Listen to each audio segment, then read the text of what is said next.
Hey everyone, welcome back to another edition of Hanging with Hannah at BU. Today I'm joined by Covey. He's a musician here at Bellarmine, and you might know him better as QuietKpt. We're going to be learning a little bit about his background as a musician and what inspires him today. Stay tuned.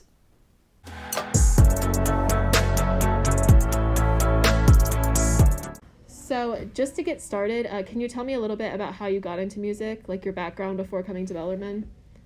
Yeah, that's kind of like a hard question because I've always been into music.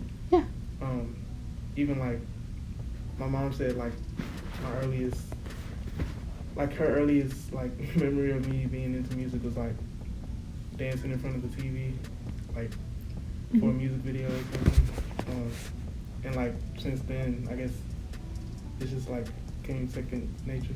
Mm-hmm. So, since you were little, did you know you wanted to make music one day, or was it just something that you liked? Like, how did you figure out, what was the moment when you realized that you wanted to do music yourself? It was probably like in middle school when I was like, I used to like post me singing on like Instagram. Mm-hmm. And it's like my biggest regret from like deleting them is Yeah. Because like now I don't even have them like to look back on. Mm-hmm. But yeah, probably like middle school when like everything I thought about was like music. And so whenever you got to Bellarmine, is that what you immediately started to study, was music? Like you knew that was your career path? Yeah. Gotcha. So can you tell me a little bit about like the type of music that you make? I mainly make like hip hop and like trap, but I try to like experiment with like alternative styles of hip hop or just experimental things. Mm-hmm. So if you had like any band that you could compare yourself to or any single artist, just so people would know like kind of a general idea of what your music is like, who would you compare yourself to? My first thought was like DJ Dahi, Mm-hmm. and because he's known for like not just hip hop but like different other styles too. He's Mm-hmm. worked with like Kendrick Lamar, Mac Miller, Drake, and yeah, I kind of like look up to him in terms of like knowing where I want to go and like musically. Okay, so are you, just to clarify, do you also rap or do you just do the beats? Like, are you just a producer? I do like write songs, Okay. but I've never like, not yet, like put it down to a recording. Is that something you want to do in the future? Yeah. Okay, so you like want to be a solo artist. That's your goal. Yeah, or whatever path like presents itself. Mm-hmm. Like I'll be in a group, like in the future. Yeah. So what are you doing right now? Like, are you producing your own music or are you making beats? Right now I'm mainly like producing my own music, but like instrumentally, I guess. Mm-hmm. But I'm also like selling beats. Mm-hmm. So like some people will like reach out to me and like that's kind of like our collaboration. Gotcha. And so do you do all of your music on the computer? Like, is it all electronic or do you play any instruments as well? Right now I'm like still learning piano, Mm-hmm. but other than that, it's mostly like computer based. Yeah. And so you mentioned that you're a music tech major. Do you think your Bellarmine classes have helped you a lot in music production or in any other aspect of being a musician? It's kind of been like a little difficult to like blend the two because like with my classes, they're kind of like classical music based or like everything is presented through like that lens. Mm-hmm. So like my experience has kind of been like trying to see how it like connects really. Mm-hmm. And like for instance, like if I learned about how to like make an orchestral piece, like music now, it kind of like blends the genres. So like, I can make like a trap orchestral beat, like using what I've learned about like how to make orchestral type of music or Cool. different styles.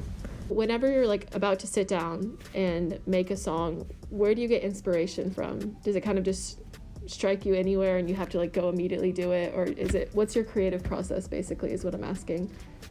It kind of varies, because I might be like in bed and think of like a melody, and then have to like jump out and like go to my computer and at least like put down a reference track, like put down the melody on a piano software thing. Mm-hmm. But other times, like I might be like going through sounds and like something kind of inspires me and I want to like add to it. Are there any artists in particular that like you listen to their music and they really inspire you, like you want to be like them one day, besides the one that you already mentioned? Probably my biggest, like my favorite artist is probably like Kendrick Lamar. Okay, gotcha. And so would you say like your music is kind of similar to his in like style? Does that make sense? Yeah. It's kind of like I've been trying to get there. Yeah, because his music I've heard is like, I'm not super familiar with it, but I've heard he's like a really good lyricist. Yeah. And does he write his own music? Like produce kind of? Yeah. I know like now I've read like articles and seen interviews where like he's been like more hands-on with like how he wants to track the sound. Yeah, so gotcha. Like executive producing, I guess. Cool. After you graduate Bellarmine, where do you see yourself? Do you think you see yourself touring, or what do you think is in the future for you? I really see myself like working with studios, like either locally or like in other cities. Mm-hmm. Just because I want to get more of that like hands-on experience. Because right now it's mainly been like myself and like what I have at my disposal. Mm-hmm. And COVID kind of like messed things up, like being in person and like learning from that aspect. Mm-hmm. So do you want to get in the studio and make your own music? Is that what you're saying? Or do you want to work with somebody else in a studio, like work with another producer? Both? Okay. Gotcha. And so in the future, you do want to have a career where it's you solo, you're making music and touring. That's your goal, like in the long run? Possibly touring, but maybe not. Yeah, it's a lot. Yeah. Is there any particular song that you've made so far that is your favorite, and then why is that your favorite? Yeah, there's this one beat I have, and it's on like where I go to sell beats. Mm-hmm. It's called Destination.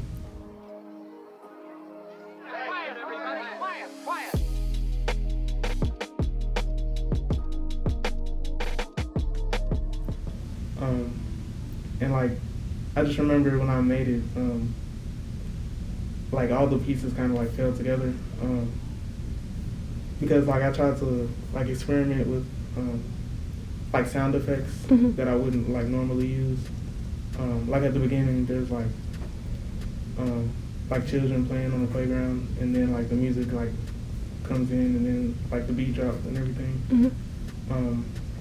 And just I feel like I made that beat with like so much confidence,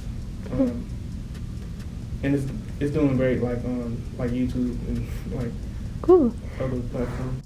Cool. And then, is there any music that you're planning on releasing that you want to talk about, or any like upcoming projects? I do have like a project that should be coming out like later this year, but it's like a personal project, but also like a class project that like juniors and seniors have to do. So I'm working on that. Cool. I don't have like many details right now, but yeah. Gotcha. And so is it just going to be like beats, or are you going to try to rap over it too? Because I know you said you're not super familiar with that, but do you think you're going to try? Yeah, I'll probably try. Yeah. But if not, I'll have like persons maybe like collaborate. Yeah. So do you work a lot with other Bellarmine musicians as well? COVID kind of like put a dent in things, but like this year I've been like more trying to like collaborate. Mm-hmm. Cool. All right. Well, I think that's all the questions I have. Thank you for letting me interview you. I appreciate it. No problem. Thank you. Well, it was super interesting to learn more about QuietKpt's journey as a musician at Bellarmine so far. I can't wait to see what the future has in store for him. As you know, February was Black History Month. Now we're moving into Women's History Month in March. What better way to highlight that transition than by highlighting a key figure in Louisville's history, Maddie Jones. Maddie Jones remembers what it was like when Louisville was still segregated. She told the Courier-Journal that she remembers fast food restaurants throwing her food to her, like a puppy. In her words, they'd take your money, although your black hands had been on the money, but they didn't want you to touch them. She grew up in Louisville and eventually attended U of L. After facing discrimination her whole entire life based on the color of her skin, she decided to take action. During a meeting with Georgia Davis Powers, Kentucky's first black state senator, she met Dr. Martin Luther King Jr. She learned her ways of making change through nonviolent means from him. Maddie marched with MLK Jr. back in the 1960s in Louisville for desegregation of public schools and open housing. Since then, she has organized many demonstrations and boycotts centered around police brutality, women's rights, environmental justice, and more. Her fight for social justice has taken her to jail around 24 times, but this hasn't deterred her from standing up for what's right. Maddie said, "I will never get tired of the fight. I will never get tired of the battle. I want to march on and see progress each year." Thanks for joining me and learning about such an influential figure in Louisville history. Have a great spring break. I'll see you in a couple weeks on another edition of Hanging with Hannah at BU.